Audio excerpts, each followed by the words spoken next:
Hi, Mark Jamin here, Medical Director for the Haywood County Health Department, and let's talk about this pandemic. We're hearing a lot these days about trials for testing and treatments, some apparently successful. We hear of a patient who gets a certain treatment and recovers. Is this the magic bullet? Truth is, we're all hoping for something that really makes a difference. But if you want to know what these trials are capable of telling us, we have to talk statistics. So hold on, I know the mere mention of that word probably fires up your PTSD. So hang with me. This will only take a couple minutes, and I promise it won't be too painful. So understand this. Every treatment, every medication has possible benefit and possible harm, whether it's for your blood pressure or your diabetes or your infection. Every one. And no test, short of maybe a pregnancy test, is anywhere close to 100% accurate. I'm sure by now you've heard the term false negative, a negative result in a patient who actually has the disease. The goal for any treatment is that enough people benefit while only a few are harmed.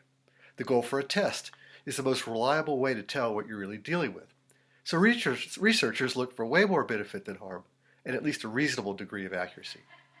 When we hear about someone getting off the ventilator after a certain treatment, our mind naturally jumps to connect the dots, fill in the blanks, and assume the connection. But how do we know it's the treatment that made the difference? I mean, people did get better without the treatment. Well, the answer is you don't. You can't tell from a single case.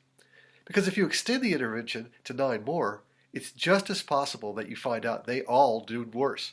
We may have just gotten the 1 out of 10 that got better. You just can't tell from one case. But such anecdotal experience can point us in a promising direction. So we study a larger group. It may take 1,000 people for us to understand who benefits, but it generally takes many thousands to pick up those harmed. For instance, the big study back in the 90s that helped us believe clot-busting medicine for heart attacks was worth it took over 50,000 patients, meaning enough benefited to accept that a few would be harmed. The history of medicine is full of ideas that looked marvelous in the first small studies, but never panned out when fully tested. So here's a simple rule. Whenever you hear someone say that treatment may help, substitute may not. It's just as valid to say that treatment may not help. And here's another. If it's too good to be true, it probably is too good to be true. So let the science do its job. No, the answers won't come as fast as we hope for, but it will give us a chance, our best chance, to get it right. That's why the first rule of medicine is do no harm. So be well. I hope you survive this statistics course. Keep finding ways to be emotionally connected and physically distant.